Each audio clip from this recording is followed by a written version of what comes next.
Magandang araw, Grade 9. Welcome sa ating Homeroom Guidance Quarter 1, Modules 1 to 6, Part 1. Ano nga ba ang Homeroom Guidance Program? Ito ay programa ng Department of Education na naglalayong i-develop ang personality ng mga mag-aaral at ihanda kayo para sa inyong mga gampanin sa loob ng pamilya, sa larangan ng trabaho at sa ating komunidad. Sino-sino nga ba ang mga nag-homeroom guidance? Tulad ng inyong nababasa, lahat ng grade levels from kinder to grade 12 ay may subject na homeroom guidance. Ang tanong, ang homeroom guidance ba ay minamarkahan din ni advisor? Opo, lahat ng inyong ipinapasang worksheet sa homeroom guidance ay i-check at mamarkahan ng inyong advisor. Mahirap ba ang homeroom guidance? Hindi po. Lahat ng inyong isasagot ay base lamang sa inyong personal na naiisip, nararamdaman at pinagdadaanan. Ano ang mga dapat naming ihanda? Para sa sesyong ito, maghahanda lamang ng 6 na piraso ng intermediate paper at ballpen. Handa ka na ba? Magsimula na tayo. Ang Module 1 ay pinamagatang My Study Habits version 4.0. Kamusta ang paraan at pagtingin natin sa pag-aaral? Hindi tulad noon na face-to-face ang klase, talaga namang malaki na ang pinagbago sa ngayong new normal. Alamin natin ang mga paraan ng pagkatuto. Ito ang mga learning styles. Una, visual, pagkatuto sa pamamagitan ng paningin. Halimbawa, mas madaling natututo kapag may PowerPoint presentation o video na pinapanood. Ikalawa, auditory, pagkatuto sa pamamagitan ng pandinig. Halimbawa, mas madaling natututo kapag naririnig na nagpapaliwanag ang guro sa klase. Ikatlo, kinesthetic, pagkatuto sa pamamagitan ng pagkilos. Halimbawa, mas madaling natututo kapag hands-on mong ginagawa ang iyong mga natututunan.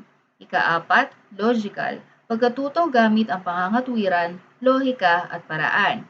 Ikalima, verbal, pagkatuto gamit ang mga salita at panghuli, social, pagkatuto sa pamamagitan ng pakikisalumuha o pakikinig sa mga karanasan ng ibang tao. Ano sa palagay mo ang iyong learning style? Ang mga sumusunod naman ay ang mga good study habits na magandang taglayin ng isang mag-aaral na tulad mo. Alamin kung ano ang pinakamainam na paraan ng pagkatuto ang para sa iyo. Magkaroon ng study goals, bumuo ng isang routine at sundin ito, ibalanse ang oras para sa pag-aaral at kasiyahan, magkaroon ng lugar o space kung saan maaaring makapag-aral. Basahin ang iyong mga napag-aralan na, matutong isulat ang mga mahalagang natutunan, tamang paggamit ng gadget sa oras ng klase, kung posible, sumali sa mga online study groups, matulog ng sapat at kumain ng masusustansyang pagkain. Ngayon naman, may sasagutan tayong activity for 20 minutes. Ilagay sa taas ng papel, Homeroom Guidance, Module 1. Muli, ilagay sa taas ng papel, Homeroom Guidance, Module 1. Isulat ang pangalan at ang section. Basahin at kopyahin ang table tungkol sa iyong study habits. Lagyan ng check base sa kung gaano kadalas mo itong ginagawa. Rarely kung 1 hanggang 2 beses. Sometimes kung 4 hanggang 6 na beses. At often kung 7 beses o higit pa. Sagutan na natin ang table. Items. Reading textbooks. Number 1, I look carefully on the titles, illustration, and chapter summary before I start reading. Number 2, I create possible ideas which I find unclear upon reading the selection. Number 3, I make effort to define new words as I encounter them at first sight.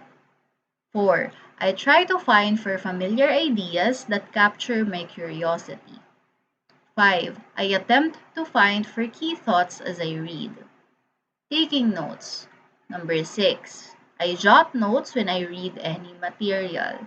7. I take notes on class discussions. 8. I check on others' notes for comparison. 9. I try to go over my notes for review purposes. 10. I take notes to create a more comprehensive review material for advancement.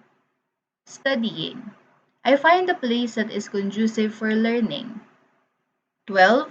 I give enough time for myself to study and review my lessons every day. 13. I make sure that all the needed materials for my studies are at hand.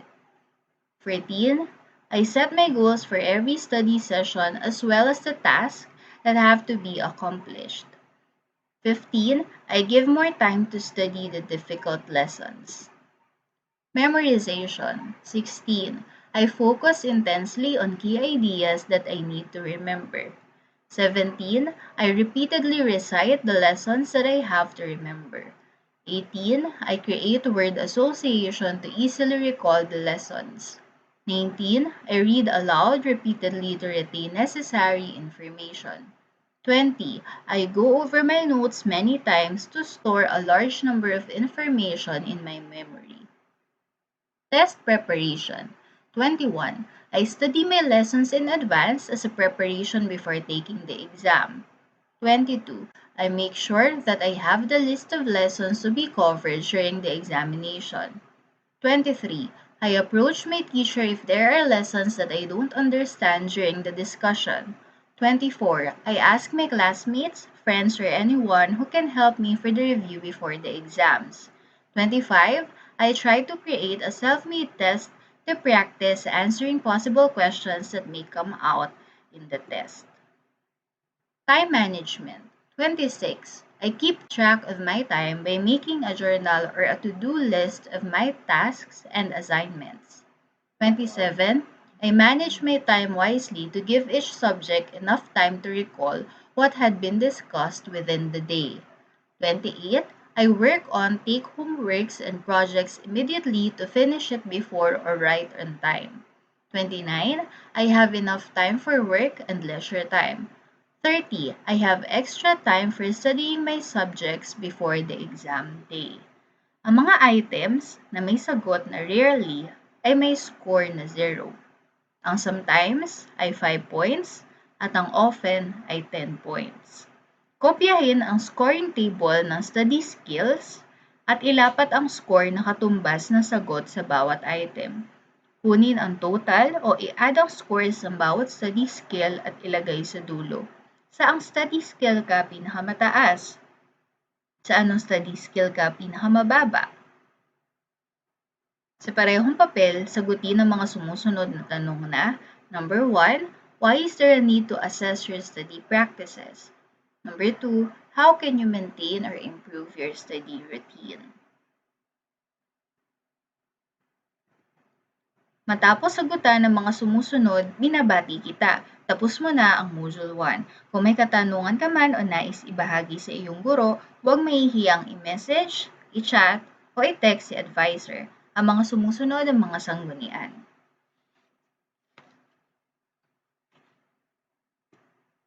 Handa ka na ba? Magsimula na tayo. Ang Module 2 ay pinamagatang Conquering the Clouds of Challenges. Ano-ano ang mga pagsubok na iyong pinagdadaanan? Paano mo ito hinaharap? Kumuha ng isang intermediate paper para sa ating ikalawang activity. Ilagay sa taas ng papel, Homeroom Guidance Module 2. Isulat ang iyong name at section. Tukuyin ang mga pagsubok na pinagdadaanan ng mga mag-aaral sa mga larawang ipinapakita. Number 1, ano kaya ang pagsubok na pinagdadaanan ng batang lalaki? Isulat sa papel. Number 2, ano naman kaya ang pagsubok na pinagdadaanan ng batang babae?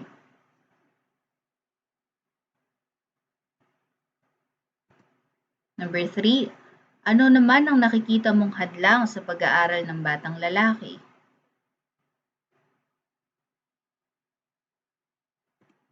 Panghuli, number 4, ano ang pagsubok na pinagdadaanan ng batang babae?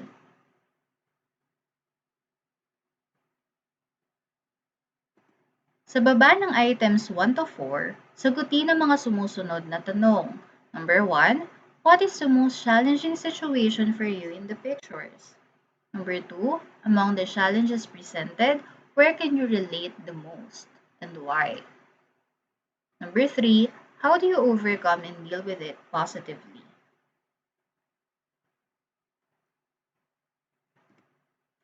Narito ang WASTE, isang acronym na nagsasalaysay ng mga paraan upang maiwasan ang mga pagsubok o challenges sa pag-aaral. W. Wasting time or doing irrelevant activities while having classes like playing online games, chatting, watching movies or TV series, and daydreaming. A. Allowing peers to dictate your plans and actions. S. Stressing yourself to the point that you cannot function well. T. Thoughts that are negative, like difficulty of the subject, chance of failure, and inability to learn new lessons. E. Exhibiting unhealthy behavior, for example, poor sleeping habits, excessive use of gadgets, not taking time to relax.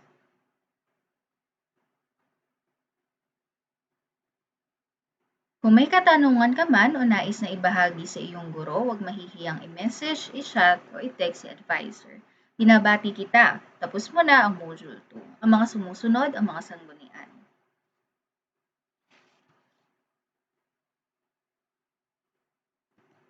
Handa ka na ba? Magsimula na tayo.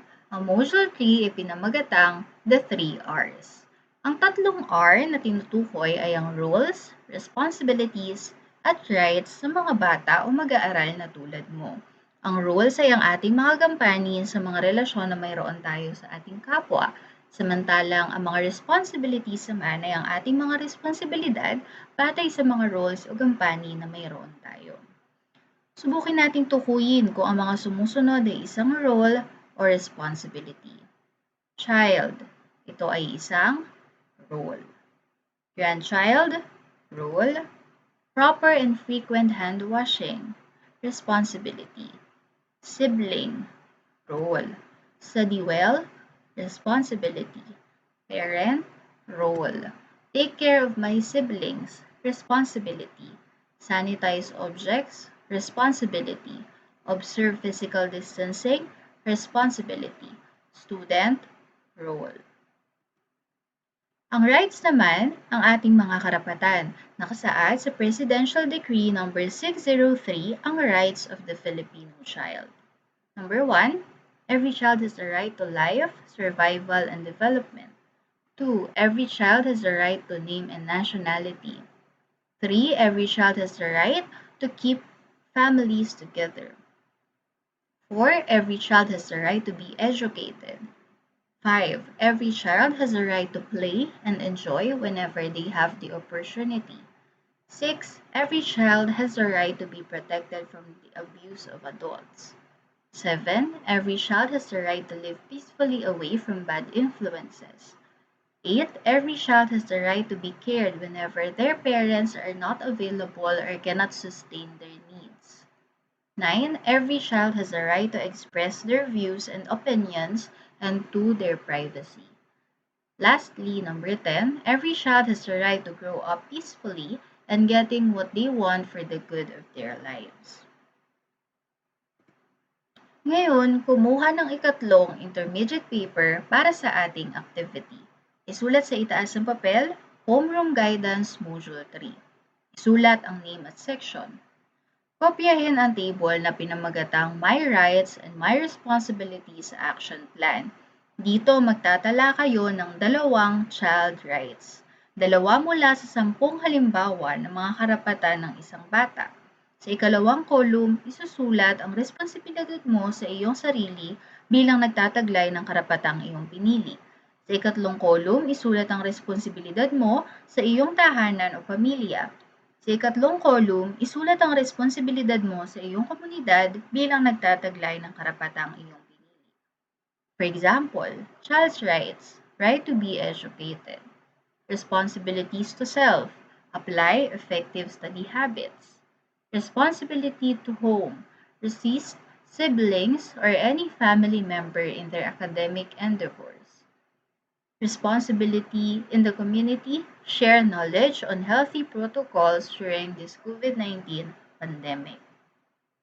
Tandaan, 2 lamang ang karapatan na kailangang isagot at maaaring sumagot ng Tagalog o sa kung saang language ka komportable. Kung may katanungan ka man o nais ibahagi sa iyong guro, huwag mahihiyang i-message, i-chat, or i-text si advisor. Binabati kita. Tapos mo na ang Module 3. Ang mga sumusunod ang mga sanggunian.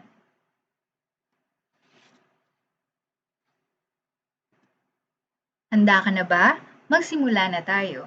Ang Module 4 ay pinamagatang Becoming Better with Self-Discipline.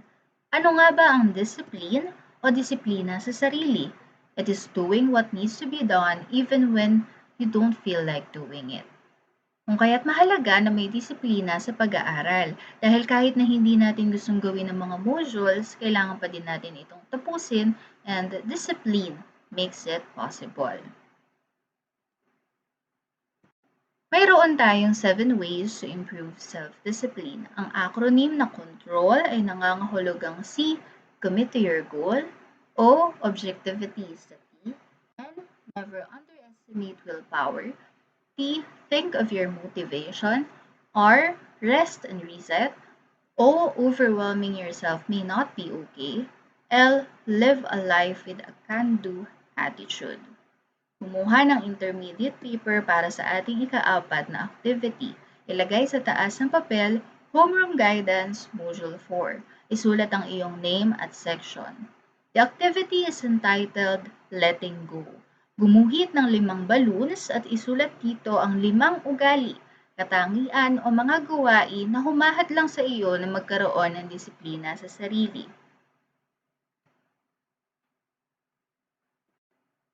Kung may katanungan ka man o nais ibahagi sa iyong guro, huwag mahihiyang i-message, i-chat o i-text si advisor. Pinabati kita, tapos mo na ang Module 4. Handa ka na ba?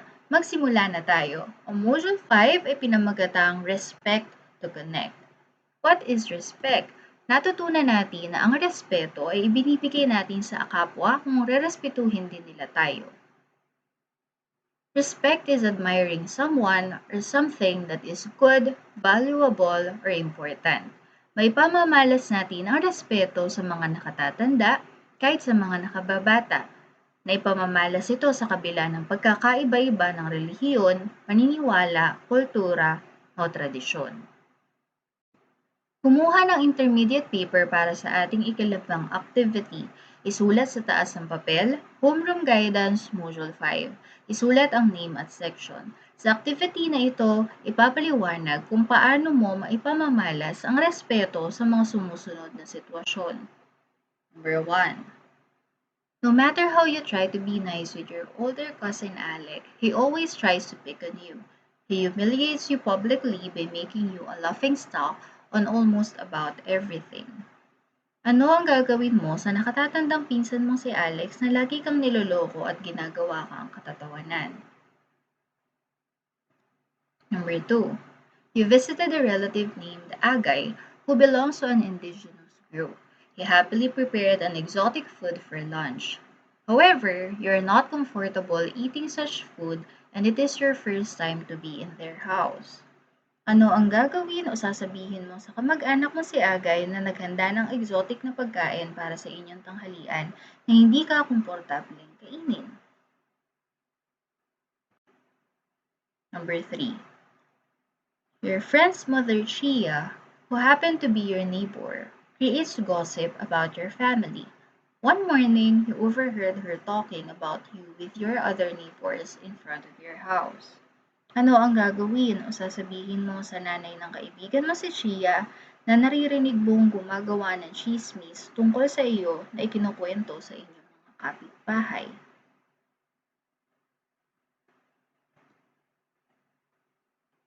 Remember that respect for others is an essential way to maintain good relationships with the people around you.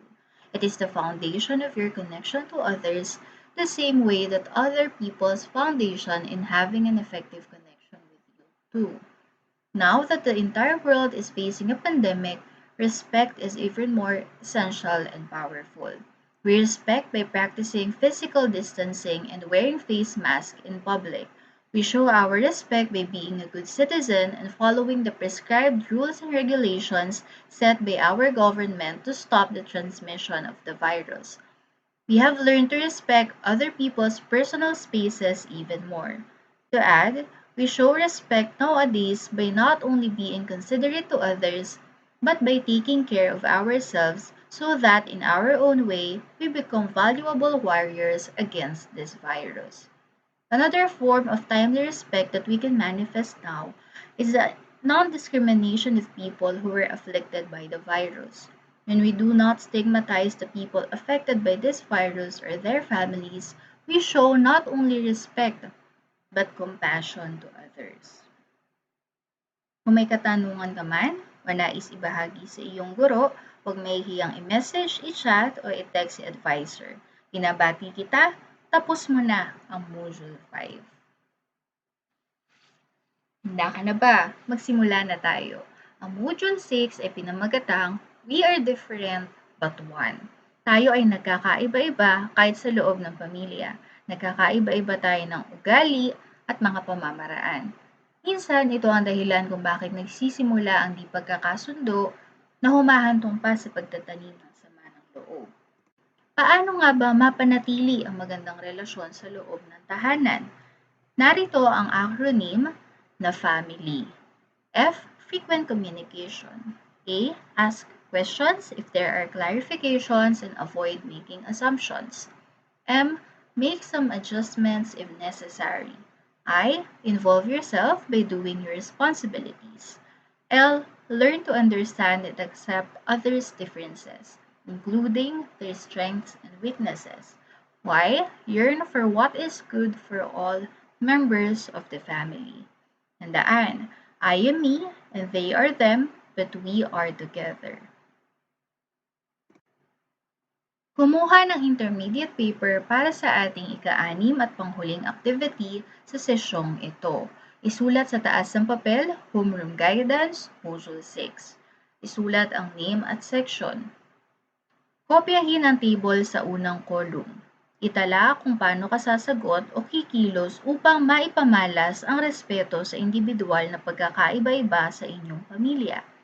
Samantalang sa ikalawang column naman, itala kung ano ang iyong palagay na magiging resulta ng iyong piniling aksyon. Number 1, your sibling is answering the school modules when you realize that it was already time to wash the dishes. Last time when it was your turn, you stopped doing your schoolwork and did household chores. Number 2, your parents promised that they will buy a new mobile phone for you. However, because of the pandemic, they decided to buy a personal computer that you can share with your other siblings instead. 3, your siblings like to watch their favorite TV show while you are studying. You try to explain to them that you cannot concentrate if they would turn on the television but they insist on watching. Kung may katanungan ka man o nais ibahagi sa iyong guro, huwag mahihiyang i-message, i-chat, o i-text si advisor. Pinabati kita, tapos mo na ang Module 6. Ang 6 na activities ay maaaring ipasa next week mula November 23 ng Lunes hanggang November 27 ng Biyernes. Pagsasama-samahin na lamang ang mga ito at ilalagay sa inyong plastic envelope. Maraming salamat sa inyong pakikinig. Hanggang sa muli.